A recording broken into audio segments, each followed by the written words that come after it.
भगवान श्री कृष्ण जब माता देवकी और पिता वसुदेव को कंस के चंगुल से छुड़ाने गए, तब उनकी उम्र 14 वर्ष थी। उनकी माता ने उनसे पूछा कि बेटा तुम तो भगवान हो, तो तुम हमें पहले ही कंस के चंगुल से छुड़ा सकते थे, इतनी देर क्यों कर दी? तो कृष्ण जी ने कहा, माता क्या पिछले जन्म में आपने मुझे 14 वर्ष का वनवास नहीं दिया था?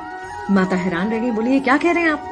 तब कृष्ण जी ने बताया कि पिछले जन्म में मैं राम था और आप थी माता कैकेयी, और आप ही ने मुझे 14 वर्ष का वनवास दिया था, और कर्म फल से कोई नहीं बच सकता माता, इसलिए आपको 14 साल का ये दुख सहना पड़ा। तब आश्चर्यचकित होते हुए माता ने पूछा, तो फिर यशोदा पिछले जन्म में कौन थी?